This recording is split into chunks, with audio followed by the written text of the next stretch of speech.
Here are today's headlines. President Duterte leads the launching of a specialized bank that will attend to the needs of overseas Filipino workers. Senate President Coco Pimentel urged lawmakers to settle their differences on how to vote on amendments to the Constitution. The National Telecommunications Commission recommends the closure of 30 radio stations in Davao Region.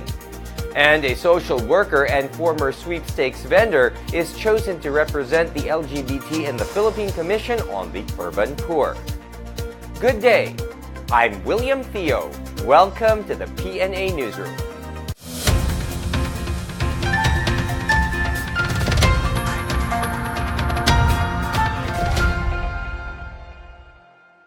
President Rodrigo Duterte spearheaded the launching of the Overseas Filipino Bank, or OF Bank, which aims to cater the needs of more than 10 million overseas Filipino workers. The president led the unveiling of OF Bank logo before the OFWs in attendance, along with OF Bank Chairman and Land Bank President and CEO Alex Buenaventura and his cabinet members. Duterte signed Executive Order number 44 in September last year, directing the state-owned Land Bank of the Philippines to acquire Philippine Postal Bank and convert it to OF Bank.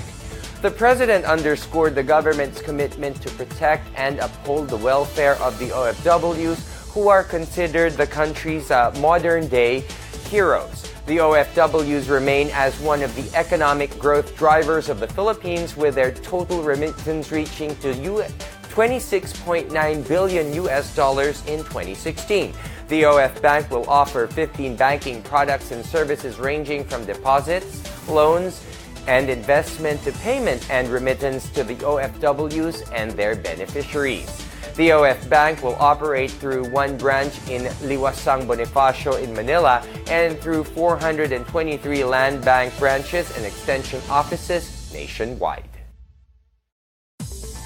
The Duterte administration hit a record-high satisfaction rating, toppling all other Philippine presidents in the last quarter of 2017. Here is our report. Malacanang welcomed the results of an opinion survey showing the Duterte administration getting a record-high net satisfaction rating in the last quarter of 2017. The latest social weather stations, or SWS survey, showed an excellent net satisfaction rating of the Duterte administration at plus 70, or 12 points higher than in September. 79% said they were satisfied with President Duterte, 12% were dissatisfied, and 9% were undecided. Presidential spokesperson Harry Roque said the administration's rating is also the highest received in the last 28 years. It surpassed the highest record achieved by the Aquino administration in June 2013, which was at 66, or very good. The government's rating also hit a new record high at an excellent plus 71 among the Class D or Masa. The poll results also showed high public appreciation of the Duterte administration's handling of several national issues. Roque said the public's confidence continued to motivate the president and his team to continue working hard to lay down the conditions of a peaceful and prosperous nation. For the PNA Newsroom, I'm Rom Dulfo. A U.S.-based Filipino group said the Securities and Exchange Commission has legal grounds to revoke the registration of news website Rappler. Lawyer Arnedo Valera, chairperson of U.S. Pinoys for Real Change in the Philippines, said Rappler had violated regulations on control of local media companies. The Constitution requires 100% Filipino control for any local media entity, while the Securities Regulation Code states that control goes beyond ownership of shares and any form of control is control. Valera said the SEC decision was independent as it was issued by appointees of former President Benigno Aquino III and that it was based on the 1987 Constitution. The lawyer said the exercise of press freedom also requires compliance with the law. Valera suggested for Rappler to file an appeal to the Court of Appeals. Law firm Dizon and Orbe Dizon earlier said the control provision under the Philippine Depositary Receipts issued by Rappler caused the violation. The National Telecommunications Commission Region 11 has recommended 30 radio stations in Davao Region to stop operations and show cause for lack of permits and violations of regulations. NTC 11 Regional Director Nelson Cañete said that among those recommended were 10 radio stations in Davao del Sur, 5 in Davao del Norte, several others in Davao Oriental and Compostela Valley. Cañete said the NTC earlier approved the closure of 2 radio stations in Digos, 1 in Bansalan in Davao del Sur, and 1 in Lupon, Davao Oriental. The recommendations do not yet include 2 stations in Davao City that use bamboo poles for their transmitters.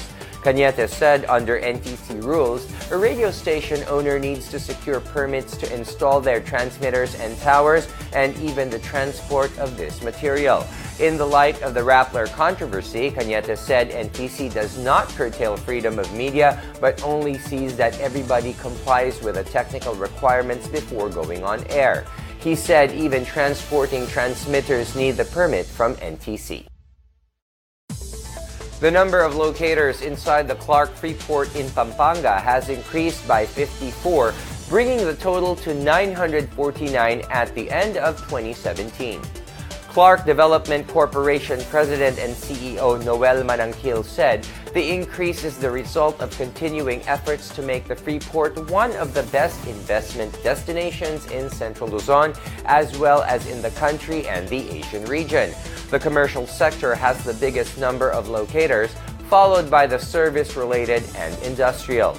Clark currently has nearly 108,000 workers, an increase of over 14,000 in 1 year. The industrial sector inside Clark is the biggest contributor of employment, generating 44.8% of the total number of workers, followed by the ICT industry with 22.7%.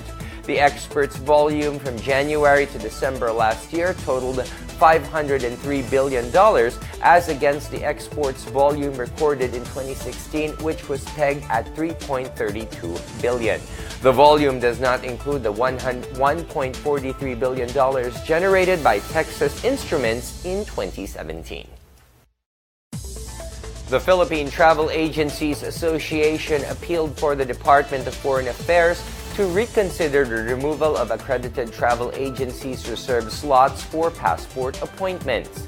PTAA President Marlene Hante stressed that their slot allotments is not large enough to account for the serious backlogs in passport applications. Hante said that they support the drive of the DFA in weeding out unscrupulous individuals selling bogus appointments for the processing of passports. She said the PTAA encourages people to patronize only duly accredited travel agencies in renewing or applying for their passports. In January of 2012, accredited travel agencies were given 1,000 daily allocated volume of appointments. A few months later, the Office of Consular Affairs accepted applications for renewal and accreditation from travel agencies. Hante said this partnership worked between the government and private companies in providing Filipinos with passports. On January 12, DFA Secretary Alan Peter Cayetano reiterated the removal of 1,200 slots in DFA Asiana previously reserved for travel agencies. Still to come, Senate President Coco Pimentel urged lawmakers to settle their differences on how to vote on amendments to the Constitution. President Duterte vows to push for the early passage of the Bangsamoro Basic Law. These and more when the PNA Newsroom continues.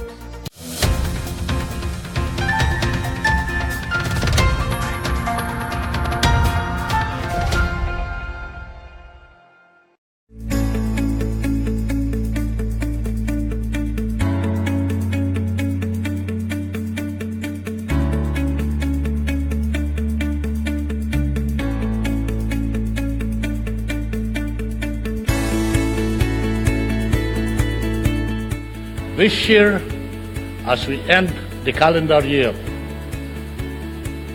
AIA and the 3 terminals and other airports in the country has been lifted out of the worst airports. I like the things that are there now. But kung ito, I'm sure it's a huge leap in the improvement of the services regarding security and surveillance. Very good.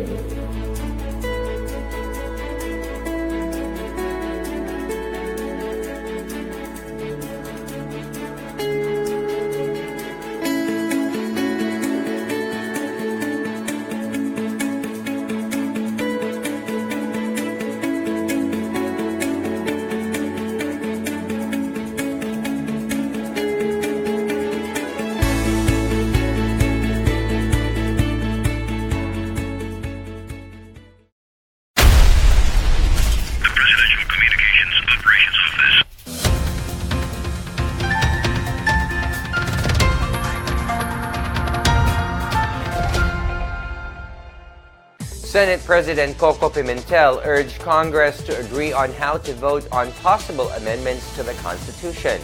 Both chambers are divided as to how to proceed with charter change. Here is our report. Senate President Aquilino Pimentel III said the two chambers of Congress, the Senate and the House of Representatives, must agree whether to vote jointly or separately, otherwise they could not proceed to amend the 1987 Constitution.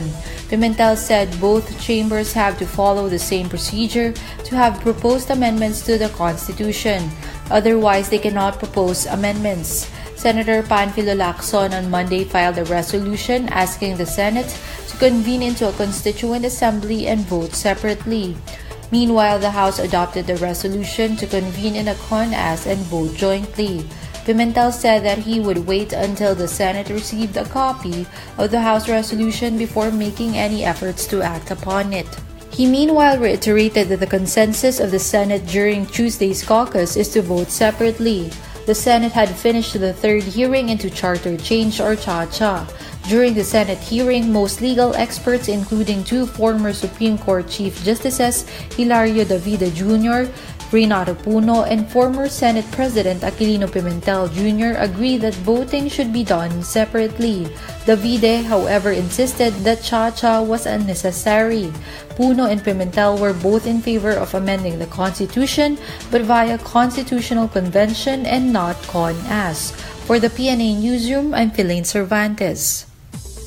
President Rodrigo Duterte is ready to issue an executive order for the passage of the Bangsamoro Basic Law if Congress fails to accomplish it.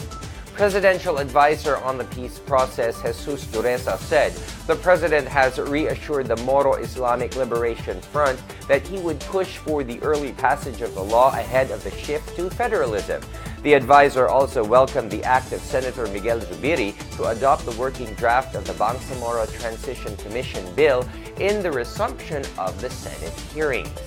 Zubiri withdrew the old version of the BBL bill he had previously filed in Congress. Dureza further welcomed Zubiri's announcement that he is set to hold the initial round of the public hearings for the BBL in the autonomous region of Muslim Mindanao and other areas. The senator earlier said the Senate would conduct a hearing on the BBL by January 25 to 26, while the lawmakers target to pass the bill before the Senate adjourns in March 2018.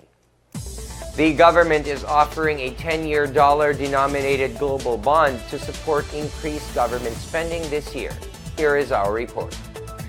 The Philippine government announced its latest 10-year global bond offering, which will be issued with a swap offer for 14 series of bonds maturing between 2019 and 2037. In a statement from the Bureau of Treasury, the government said the settlement is expected to be done on February 1, 2018.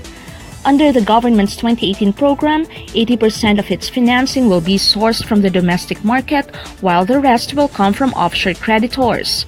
The government plans to borrow about 888 billion pesos this year, with overseas borrowing set at around 176 billion pesos. Aside from the US dollar-denominated bond, the government also plans to issue yen-denominated Samurai bond and renminbi-denominated Panda bond. In January 2017, the Duterte administration issued its first 25-year dollar-denominated bond amounting to $2 billion. $500 million of the proceeds of last year's issuance was used to augment government funds for its programs, while $1.5 billion was used to pay investors who submitted 14 series of bonds maturing between 2019 and 2037 for swap.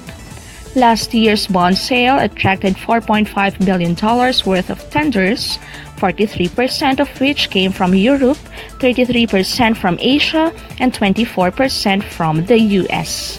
For the PNA Newsroom, I'm Chris Crismundo. The Brunei Darussalam, Indonesia, Malaysia, Philippines, East Asian Growth Area holds a promising potential for goat raisers in Palawan when the Buliluyan Kudat Sea Link opens.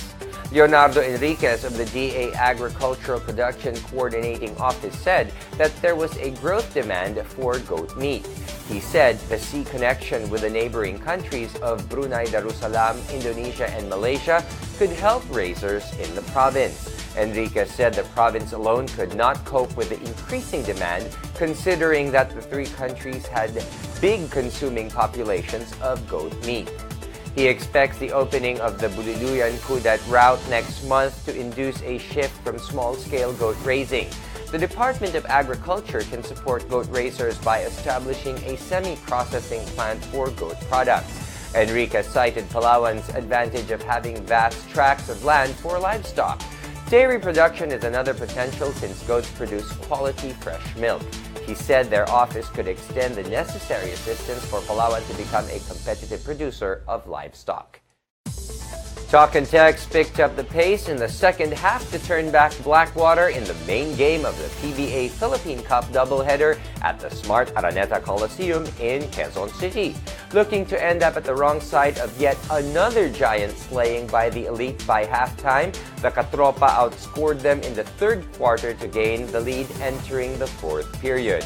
R.R. Pogoy dropped 24 points with 8 rebounds, 3 assists, and 2 steals off the bench, while Jason Castro also had significant contributions off the bench with 17 markers, 5 rebounds, 3 assists, 3 steals, and 2 blocks. Poy Aram led Blackwater with 20 points, 8 rebounds, 1 assist, 2 blocks, and 4 steals. Ace player Mac Bello was limited to only 9 points. Up next, President Duterte addresses the pilfering of a couple's luggage at the Clark International Airport. A social worker and former sweepstakes vendor is chosen to represent the LGBT and the Philippine Commission on the urban tour. These and more when the PNA Newsroom returns.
President Duterte met with officials of the Clark International Airport to discuss the reported theft on the luggage of a Balikbayan couple. Jovinal de la Cruz and Rosemary Verzosa discovered that their luggage were already pilfered upon claiming at the Clark International Airport. The culprits in the incident are already facing charges. The president personally extended his apologies to the couple and assured that the incident will not happen again. He said heads will roll should he receive another report of luggage theft from any of the country's airports. Meanwhile, a senator proposed establishing an action desk to help address luggage pilferage at the Ninoy Aquino International Airport and other major airports in the country. Senate President pro tempore Ralph Recto stressed that setting up what he called the Duterte Action Desk, or DAD, will hopefully prevent baggage theft in NAIA. The senator pointed out that airport managers should give as much attention to pickpockets as much as they give to terrorists and hijackers. The Davao City Chamber of Commerce and Industry are in talks with Japan-based travel operators for Davao-Tokyo connectivity. Chamber President Arturo Milan said the travel operators took the interest of establishing a Davao-Tokyo connection after Prime Minister Shinzo Abe visited the city last December 2017. He said what these business operators really want is to expand a direct flight from Davao to Tokyo. Milan suggested to promote the Davao-Tokyo connection before the Kadayawan Festival or between the summer months in March to May.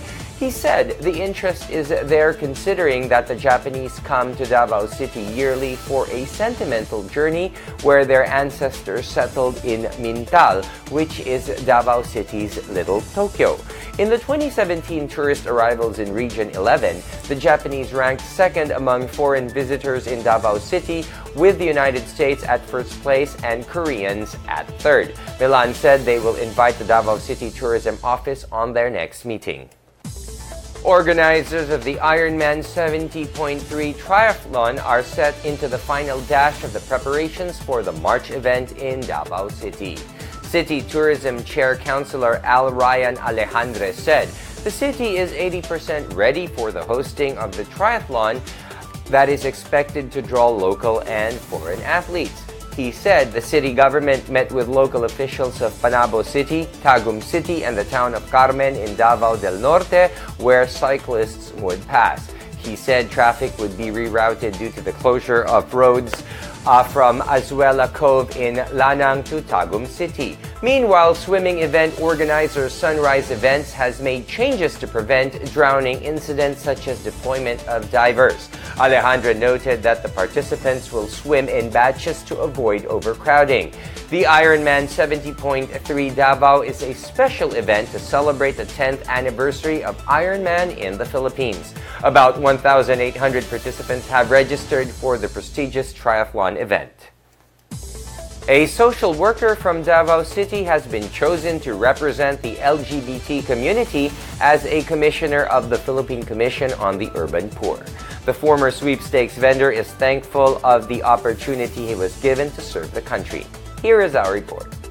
The LGBT community will have its voice in the Philippine Commission on the Urban Poor after its Davao representative is appointed by President Rodrigo Duterte as one of the new commissioners. Norman Baloro, a district coordinator at the Davao City Social Service and Development Office, said he is overwhelmed of the chance to work with the president. Baloro said he could not believe that from being a sweepstakes ticket vendor at San Pedro Cathedral, he will now be a public official who will serve the people at the national level. Serve as my appointment, but I just heard it on news. No, I don't even open my FB account, but some of my friends congratulated me. So I think I should be happy for this. No, I'm blessed enough. I was given a great opportunity to work with the office of the president, especially that it's really my dream to really be of help for others, especially that I'm under the PCUP, or the Presidential Commission for the Urban Poor. The 34-year-old Baloro finished a Bachelor of Science in Social Work degree at the University of Mindanao. He worked for almost 15 years in CSSDO and started his career as social worker in 2004. Baloro was awarded as the most outstanding district head of CSSDO in 2014. His district was also awarded as the most performing district for being efficient in delivering services to its constituents from 2014 to 2016. Baloro said the work in PCUP is no different with his work at CSSDO, which is to look after the people's welfare, especially the poor. Along with Baloro is 2014 Ramon Magsaysay Awardee for Emergent Leadership, Randy Halasan, who is a teacher in the hinterlands of Marilog District in Davao City. Halasan and Baloro will be replacing Manuel Serra Jr. and Joan Lagunda, who were fired by the President along with PCUP Chair Terry Ridon for excessive travels abroad. For the PNA Newsroom, I'm Janice Cave. Let's now check out the weather forecast for Metro Manila and the rest of the country.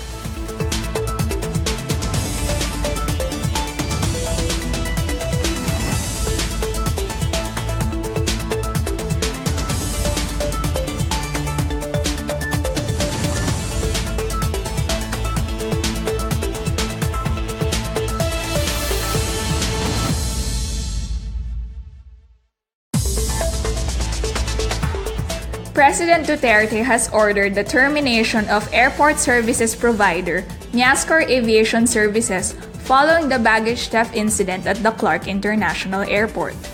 Duterte also ordered Miascor officials to release a public apology. Manila International Airport Authority General Manager Ed Monreal, meanwhile, said they will no longer renew its lease and concession agreement with Miascor. The contract ended last March 31, 2017. 6 Miascor personnel faced theft charges for pilfering the contents of an OFW's baggage. For the PNA Newsroom, I'm Giselle Danganan. And here's another look at today's headlines. President Duterte leads the launching of a specialized bank that will attend to the needs of overseas Filipino workers. Senate President Coco Pimentel urged lawmakers to settle their differences on how to vote on amendments to the Constitution. The National Telecommunications Commission recommends the closure of 30 radio stations in Davao Region. And a social worker and former sweepstakes vendor is chosen to represent the LGBT in the Philippine Commission on the Urban Poor.